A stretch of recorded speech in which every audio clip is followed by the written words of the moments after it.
मेरा शरीर डबल है, जी। शरीर एक ही है जी। लेकिन मैं स्त्री हूँ, पुरुष है, यानी दोनों है, दोनों एक ही शरीर है लेकिन होता है ना अलग अलग होता है स्वरूप। अच्छा। हाँ, तो मैं दोनों शरीर में मैं ही हूँ, मेरा मन एक ही है। हमारा जन्म हुआ भगवान को प्रकट करने के लिए, ठीक है।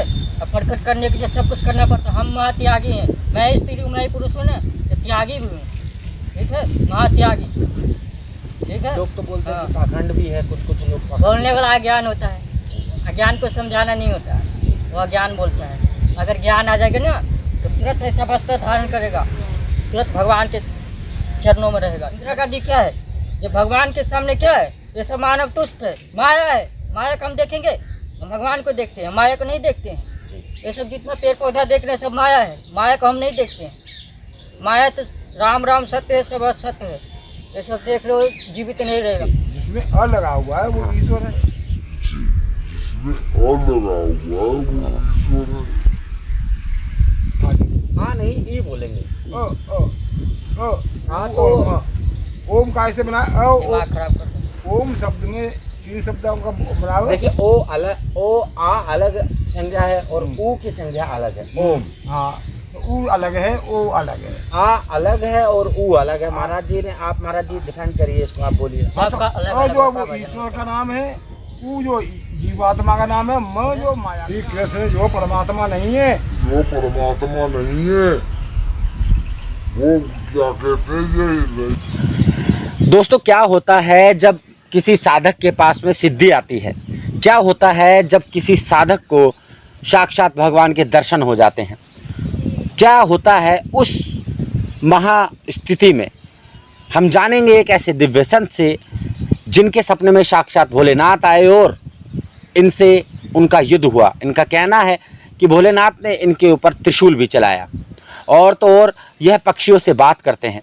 और इनके पास में, इनका कहना है 2018 में एक दिव्य शक्ति आई जिसमें इन्हें अपने शरीर में एक पुरुष और एक महिला दोनों का ही रूपांतरण देखने को मिला। महाराज जी राधे राधे। जय श्री राधे। महाराज जी आपके जीवन में ये सब कब घटित हुआ, कैसे 2018 में घटित हुआ। 2018 में विस्तार से बताइए। जब 2018 में भगवान के भजन कर रहा था जी, तो तभी मेरे अंदर ऐसी कुछ शक्ति आई जिसमें मैं ही स्त्री हूँ, मैं ही पुरुष हूँ। अच्छा। मेरा शरीर डबल है, शरीर एक ही है जी, लेकिन मैं स्त्री हूँ, पुरुष है, यानी दोनों है, दोनों है, दोनों एक ही शरीर है लेकिन होता है ना अलग अलग होता है स्वरूप। अच्छा। हाँ, तो मैं दोनों शरीर में मैं ही हूँ, मेरा मन एक ही है, ठीक है जी। और मैं जब ऐसे ऐसे घटना हो रहा तो मैं अपने पिताजी से नहीं बताया और मैं गांव में गया था, पूजा भी करता था। फिर मैं दिल्ली गया तो काम भी करना पड़ता है, जैसे गरीब घर में मेरा जन्म हुआ है जी, तो काम भी करता था। जी। तो दिल्ली से मैं चला आया वृंदावन धाम जी। वृंदावन धाम में आकर के मैं अपने पिताजी से फ़ोन किया। जब मैं आ गया वृंदावन धाम तो वो लोग घबरा गए। पहले देखते थे पूजा पाठ कर रहा है, साधु ने बन जाए इसलिए घबरा गए। तो घबराने के बाद तो मैंने बोला कि पिताजी मैं वृंदावन धाम आ गया हूँ। तो घबरा गए तो बोले कि सवाल जवाब होने लगा, वृंदावन धाम आ गया, कौन कौन करेगा, ये कौन करेगा। मैंने अपने पिता से बोला जब मैया मर गया तो धन दौलत सब यहीं रह गया, तो हम ठाकुर जी से भजन करेंगे। तो मेरा पिताजी चुप हो गए। तो फिर अनुमति भी दिए और आशीर्वाद भी मिला। अच्छा, आशीर्वाद भी मिला। हाँ, तो ऐसे कहानी है। तो आपको ये सिद्धि कब महसूस हुई कि आपके पास में ये अलौकिक सिद्धि आ गई? 2018 में आया जी। क्या क्या था वो, क्या वो पूरा विस्तार से बताइए कि क्या महसूस हुआ आपको?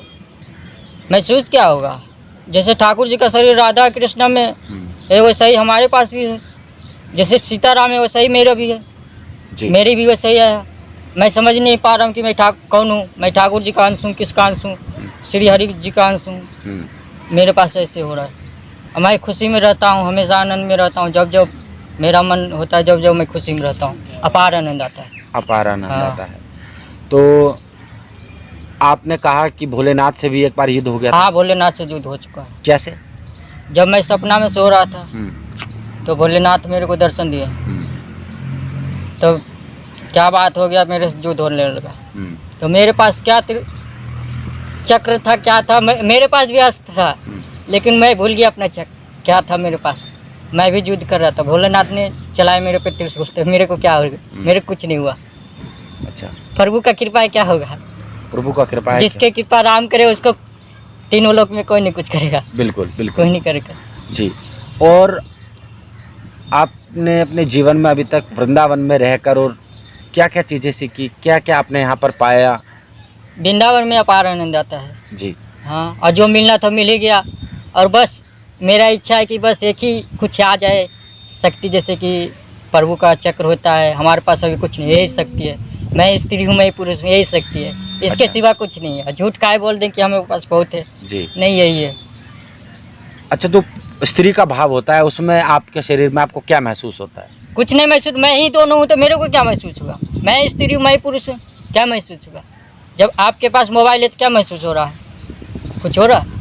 एक एंड्रॉयड फ़ोन होता है और एक आईफोन होता है। हाँ, जब आदमी के पास में आईफोन होता है तो उसमें कई तरह की सुविधाएं होती है, कई तरह के उसमें फीचर होते हैं एडवांस। वो प्रभु का आशीर्वाद है। तो जब स्त्री का आपके हाँ। अंदर स्वरूप होता है तो स्त्री के मन चंचल होता है, स्त्री का मन चंचल होता है, स्त्री की अनेकों अनेक इच्छाएं होती हैं। और कहते हैं भगवान श्री कृष्ण को पाने के लिए सखी रूप में ढलना पड़ता है। सखी रूप भगवान में के भजन करने के लिए सब कुछ मारना पड़ता है, मन को जीतना पड़ता है। हमारा जन्म हुआ भगवान को प्रकट करने के लिए, ठीक है? अब प्रकट करने के लिए सब कुछ करना पड़ता है। हम महात्यागी हैं, मैं स्त्री हूँ, मैं पुरुष हूँ ना, तो त्यागी भी हूँ, ठीक है? महात्यागी, ठीक है? लोग तो बोलते हैं हाँ। कि पाखंड भी है, कुछ कुछ लोग पाखंड। बोलने वाला अज्ञान होता है, जी अज्ञान को समझाना नहीं होता है, जी वो अज्ञान बोलता है। जी। अगर ज्ञान आ जाएगा ना तो तुरंत ऐसा वस्त्र धारण करेगा, तुरंत भगवान के चरणों में रहेगा, दंड भजन के लीन हो जाएगा ज्ञान से। अज्ञान वैसे कर रहा है, हाँ, ठीक है? अज्ञान, अज्ञान। अज्ञान को कौन समझाएगा? कोई नहीं समझाएगा। अज्ञान को कोई नहीं समझाएगा। समझाने का मस्तक में जब माता सरस्वती का कृपा होगा ना तब समझेगा। अच्छा, माता की कृपा नहीं है तो कैसे समझेंगे? तो आपने जंगलों में तपस्या करी, तो जंगलों में तो शेर होते हैं, सांप होते हैं, बिच्छू होते हैं, तो उनसे कभी भय नहीं लगा? हमको किसी से भय नहीं लगता है, किसी से भी नहीं। सब हमारे को आशीर्वाद दे रहे हैं तो हमको काहे भय लगेगा? किससे भय लगेगा? अब प्रभु का कृपा हो रहा है तो हमें भय लगेगा कि हमें और आनंद आएगा? बताइए, भय लगेगा? जब हमारा चक्र चल रहा है हम किसी से नहीं डरते हैं, ठीक है? वो काल है ना, काल से भी नहीं डरता हूँ मैं, क्योंकि काल जब इच्छा होगा प्रभु का, जब कुछ होगा, ऐसे नहीं कुछ होगा, ठीक है? अब मेरा नेट पर सर्च मार लेना, अभी हाथ की रेखा दिखा दूँ, नेट पर सर्च मारोगे तुरंत देखा, मैं सब देख चुका हूँ, ठीक है? लीला ये है ना, ये देख लीजिए, ये साधारण नहीं है, ये छापा हुआ हम लोग देख चुके हैं, आज से नहीं। हम खुद ही जानते हैं कि हमारे साथ क्या होगा। क्या होगा? कुछ नहीं होगा, कुछ यही तो नहीं होगा, ठीक है? नहीं, हम मरेंगे, जब पूरा होगा आयु तब मरेंगे, थोड़ा मोड़ा चोट लग सकता है, ठीक है? अच्छा, हाँ। तो आपने अपना भविष्य अब मैं नहीं जानता हूँ कि मैं अमर रहूँगा क्या रहूँगा, अभी इतना नहीं जानता हूँ, ठीक है? लेकिन ये है कि अमरतबा भी प्राप्त कर सकता हूँ। अच्छा, अगर साधु संत चाहे तो अमरतब भी प्राप्त कर सकता है, ठीक है? जी हम लोग चल रहे हैं मृत्यु के पास नहीं चल रहे, हम अमर तक के पास चल रहे जी। हैं। देखिए, अमर होने इन्होंने के पास। एक और बात बताई, इन्होंने ये कहा कि इन्होंने इंदिरा गांधी तक को देख रखा, लेकिन इनको उम्र अपनी नहीं पता। तो इनकी उम्र देखने में ऐसा लगता है जैसे कि 15-16 साल का एक बच्चा हो। ठाकुर जी, इंदिरा गांधी क्या है? जब भगवान के सामने क्या है? ये सब मानव तुष्ट है, माया है। माया को हम देखेंगे? हम भगवान को देखते हैं, माया को नहीं देखते हैं। जी, ये सब जितना पेड़ पौधा देख रहे हैं सब माया है, माया को हम नहीं देखते हैं। माया तो राम राम सत्य है, सब असत्य है। ये सब देख रहे हो, जीवित नहीं रहेगा, मिट जाएगा, राम राम सत्य रहेगा बस। तो इस और बात से अंदाज़ा लगाइए कि अगर उसका काल जो है, इंदिरा गांधी का काल आज से कितने वर्षों पहले रहा है, 35-40 वर्षों पहले रहा है, और जो महाराज जी कहते हैं कि इन्हें अपनी उम्र का नहीं पता है, उम्र का बोध नहीं है, तो कितनी, जैसा उन्होंने कहा कि साधुओं के पास में एक जीवन शक्ति ऐसी होती है, कितनी भी उम्र तक जिंदा रह सकते हैं वो। साधु तो अमर हो सकता है, भजन करके अमर हो सकता है, कोई नहीं, काल भी आदेश लेकर के साधु के आ सकता है, ठीक है? अब ऐसी शक्ति प्रकट है तो अब उसी समय मेरे को पता चलेगा काल आएगा तो, ठीक है? अभी हम नहीं बता सकते हैं। अच्छा, हाँ, अभी तो कृपा है। मैं बता ही रहा हूँ, मैं ही स्त्री हूँ, तो ठाकुर जी खुद जब मैं वही स्त्री है, वो पुरुष है। राधा कृष्ण कौन है? आत्मा और मन एक ही है, राम सीता कौन है? आत्मा और एक ही मन है, ठीक है। महादेव और माता पार्वती कौन है? अलग नहीं रहते हैं, एक ही में रहते हैं। अगर सती निकल जाए ना जैसे माता, तो अथी हो जाते हैं, जैसे सब हो जाते हैं। सब हो जाते हैं। तो हमारे भी ऐसा ही लीला है, प्रभु का लीला है, हम क्या कहें। जी, तो आप कैसे भोजन करते हैं, क्या करते हैं? आपकी प्रसाद दिनचर्या? करते हैं, सात्विक प्रसाद, जो ठाकुर जी का भोग लगता है वो पाते हैं। अच्छा, आश्रम उश्रम पा लेते हैं। जैसे कि तो हम कभी मन में इच्छा नहीं हुई कि मुझे कुछ करना है, मुझे और वही तो काम कर रहे हैं, भगवान के भजन कर रहे हैं, यहाँ किस लिए आए हैं? आगे बढ़ने की इच्छा बहुत है। हाँ हाँ, जैसे कि मेरे पास तो सब कुछ है, बस प्रभु के पास चक्र है, सुदर्शन, यही कमी है, बस यही कमी है। तो आप ये सब ब्रह्मचर्य का पालन करके सब आगे बढ़ रहे हैं? अभी तो मैं ब्रह्मचारी हूँ, शादी उदी नहीं हुआ। अच्छा, तो मन में जब इच्छाएं जागती हैं तो उसको काबू में कैसे करते हैं? मन को बस में कर लिया जाता है। कहते हैं मन तो चंचल होता है, इससे तो भगवान ब्रह्मा भी नहीं, मन सबको मन नहीं में कर पाए चंचल। सबको मन चंचल नहीं होता, मन को बस में प्रभु की इच्छा से हो रहा है, ठीक है। देखिए, भगवान भी नहीं कर पाए, मन तो इतना चंचल होता है, तो आपने कैसे किया? चंचल मन को जैसे भजन की ओर ले जाना पड़ता है। चंचल मन है तो उसको नियंत्रण करना पड़ता है, और क्या। चंचल मन को भगवान की ओर ले जाते हैं। अच्छा हाँ, कभी क्रोध भी हो जाते हैं, ऐसा स्वरूप है तो क्रोध होना है। अच्छा, मानव है। क्रोध आना आवश्यक है। ज़्यादा क्रोध नहीं होते, जैसे नहीं। हमारे अंदर जैसे वैसा स्वरूप है तो महादेव की देन से आ जाते हैं। अच्छा, क्रोध आना आवश्यक है या फिर नहीं? नहीं, क्रोध हानि होता है।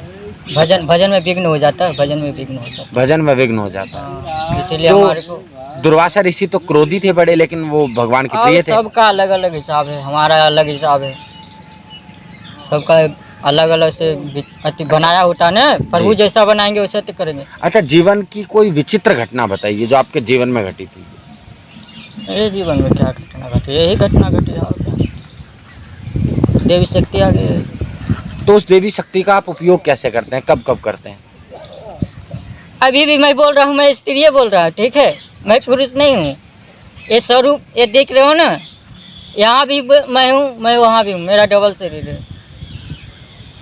मैं अभी स्त्री का नाम नहीं ले सकता क्योंकि हर लोग उसका माता पिता को पीड़ा नहीं लगे, ठीक है, पीड़ा भी नहीं लगे, कहेगा वैसे कर रहा है, ये कर रहा है, वो कर रहा है, ऐसे भी नहीं, ठीक। अच्छा, बहुत नियम पालन करना पड़ता है।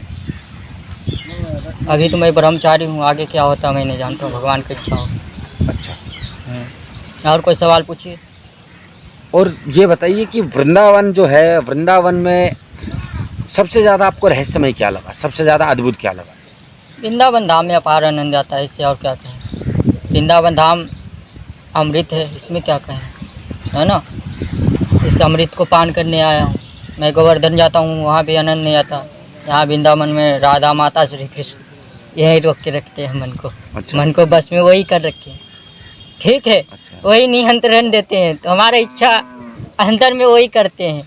अच्छा। ये लोग इच्छा, आपका इच्छा हो रहा है, कौन नियंत्रण कर रहे हैं? बिल्कुल। उन्हीं की इच्छा से हो रहा है। आपका भाग लिखा हुआ है, पहले तो आप कर्म किए हैं, तो उसी के हिसाब से काल समय के हिसाब से परिवर्तन हो रहता है। कभी आपसे क्रोध आ जाता है, आप पे आता है, कभी अच्छा होता है, मैं कैसे बता दे रहा हूँ।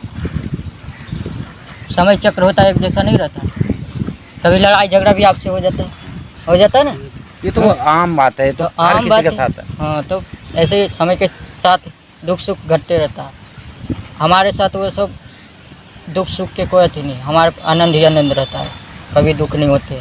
अगर हमें चोट लगे तब भी हमारे को आनंद ही आता है। अच्छा, आप अपने भविष्य को देख चुके हैं कि आने वाले समय में आपके साथ में क्या घटित होगा? क्या घटना होगा, आगे बहुत नाम होगा, ठाकुर जितना होगा।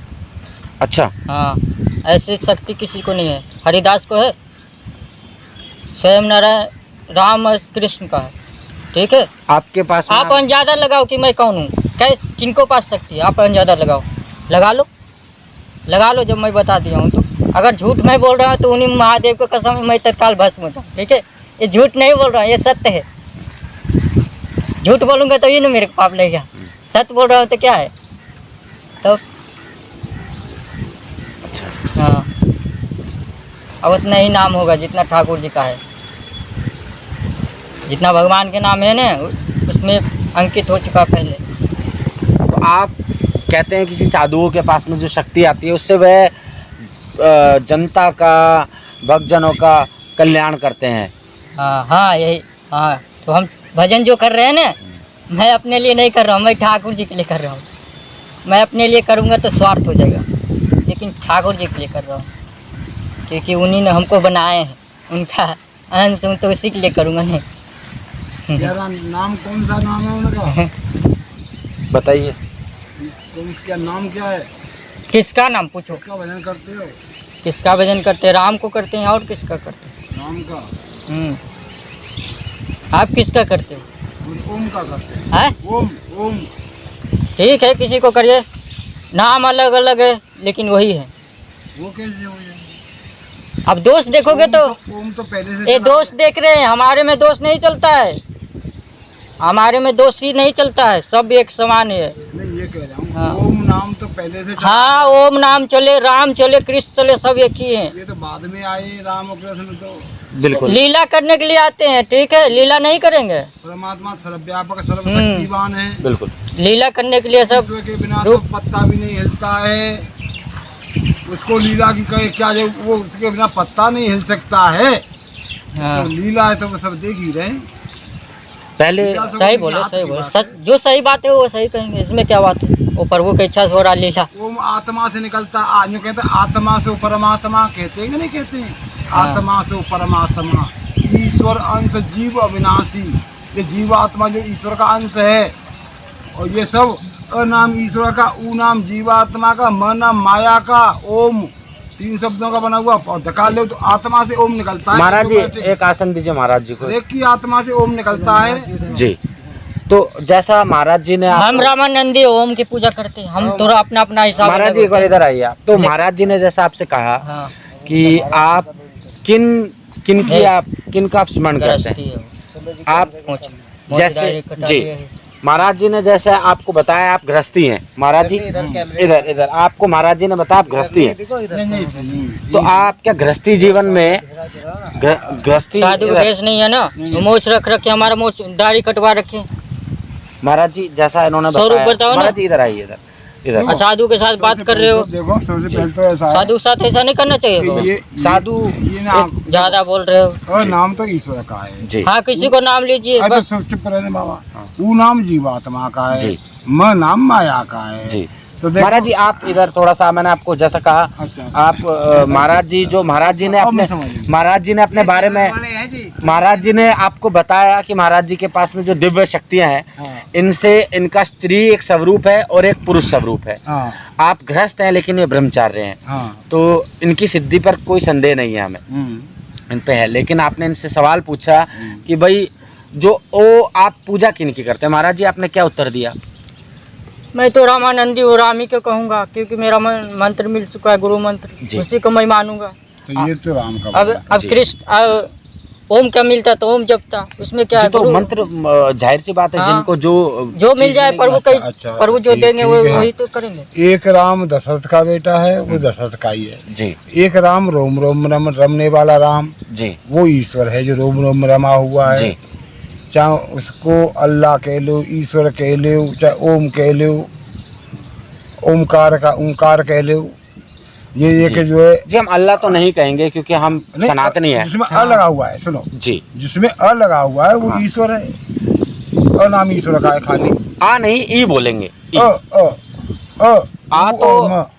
ओम का ऐसे बना दिमाग खराब कर देंगे। ओम शब्द में 3 शब्दों का बना हुआ। देखिए ओ आ अलग संज्ञा है और ऊ की संज्ञा अलग है। ओम हाँ, तो ऊ अलग है, ओ अलग है। आ अलग है और ऊ अलग है। महाराज जी ने महाराज जी डिफाइंड करिए इसको, आप बोलिए। हाँ, तो सबका अलग अ अलग जो होता है, वो भजन ईश्वर होता का नाम है, ऊ जो जीवात्मा का नाम है, म जो माया, इन आंखों से हमको दिखाई दे रहा है ना, ये हर चीज माया है। माया इन आंखों से दिखाई दे रही है, ये माया है। सब चीज नाशवान है, जिस चीज पैदा हुई है वो नाश अवश्य होता है।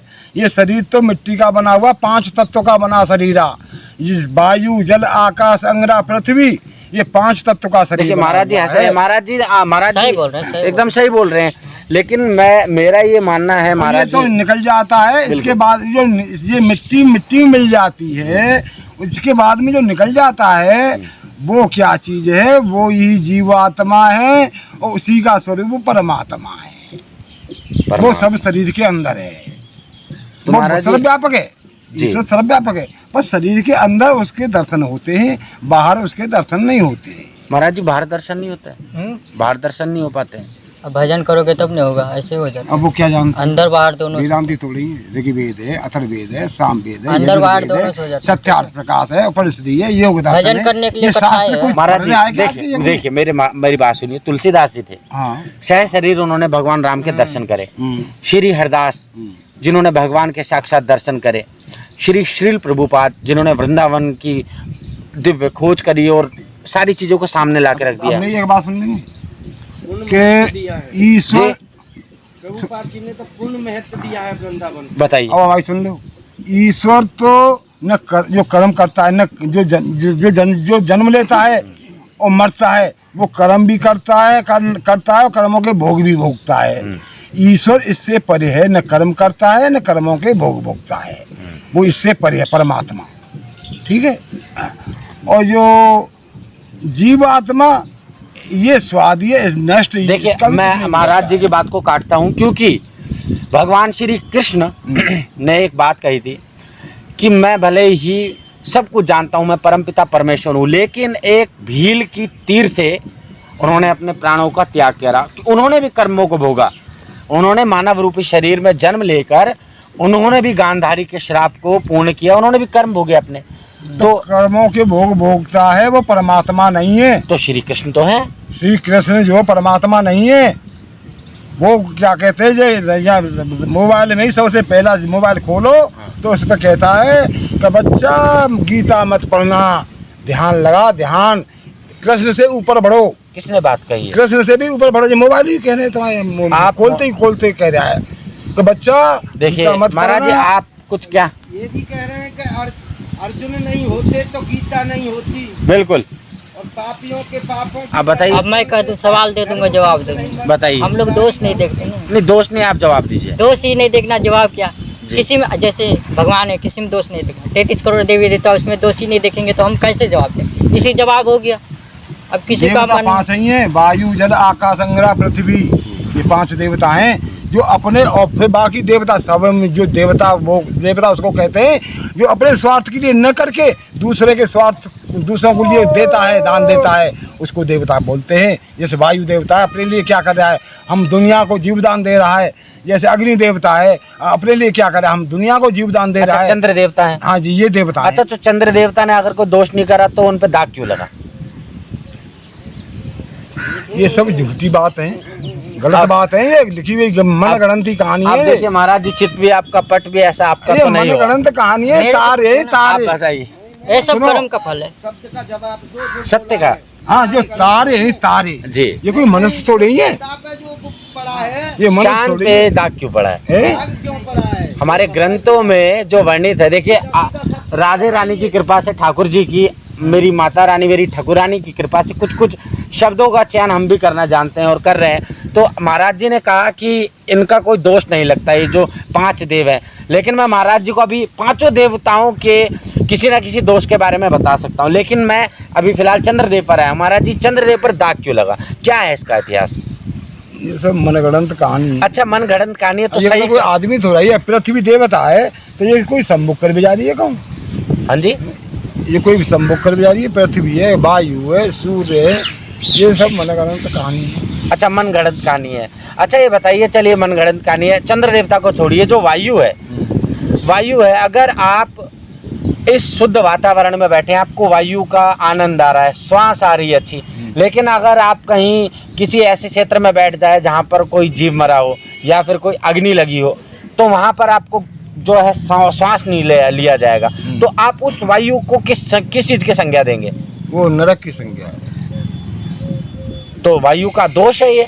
वायु का दोष थोड़ी है, फिर किसका दोष है? हम तुम का दोस्त है। उसमें गंदी चीज जला रहे हैं, उसको दूषित, वायु को दूषित कर रहे हैं, उसमें घी और सामग्री का हवन करो। अच्छा, हाँ, घी सामग्री का हवन करे तो देवता प्रसन्न होए, वायु प्रसन्न हो। वायु को गंदी क्यों किया जाए? अच्छा, तो मुझे वायु बताइए, होगी तो बारिश ज्यादा होंगी। मुझे बताइए, रामायण में जब भगवान रामचंद्र जी समुद्र को पार करने जा रहे थे लेकिन समुद्र ने रास्ता नहीं दिया था, तो क्या दोष लगा था कि भगवान श्री रामचंद्र ने अपना तीर तान लिया था कि भाई अगर तू रास्ता नहीं देगा मुझे तो मैं सुखा दूंगा तुझे? देखो, अपने शरीर के अंदर सब कुछ है। वो कहते हैं सो हम वाले कि जो ईश्वर है सो हमें। आपने जवाब नहीं दिया। सो हम वाला आश्रम है, एक दूसरा पंथ है साधुओं का। हाँ। वो सो हम वालों आपका पंथ कौन सा? हम ब्रह्म, आपका हम पंथ? ब्रह्म, हम तो आर्य समाजी वेदांती। अच्छा। देखिए वेदांत महर्षि दयानंद, विवेकानंद, रामकृष्ण परमहंस, अच्छा, इस सब तो रामकृष्ण परमहंस तो माता काली के परम भक्त हुआ करते थे। ये सब शरीर से निकला है। उन्होंने तो शरीर में महाराज जी, मैं इन्हीं की बात कर लेता हूँ। जो परमहंस महाराज थे वो तो कहते थे कि काली माता को साक्षात वो माता भोजन कराया करती थी उनको। तो आपने कहा कि साथ शरीर तो कोई दर्शन कर ही नहीं सकता, लेकिन उन्होंने तो करे। कई ऐसे रसिक संत हुए जिन्होंने दर्शन करे। हाँ, वो सब होते रहते। लेकिन काली माता ईश्वर तो नहीं बताया। आप गलत बोल रहे हैं। ईश्वर है। आप पूर्णतः काली माता जगत जननी आदि अनंता माँ भवानी, जिसके अंश से ही ब्रह्मा विष्णु महेश की उत्पत्ति हुई। गायत्री है वो, गायत्री महाराज जी, स्त्री सब रूप रूप अनेक। गायत्री माता है वो। अब मेरी बात सुनिए, अब गायत्री माता, काली और गायत्री माता तो आपने यूं क्यों कहा कि आपने फिर इस चीज को क्यों कहा कि काली माता परमात्मा नहीं है, परमेश्वरी नहीं है? वो नर और नारी दो शब्द आएगा ना, नर और नारी।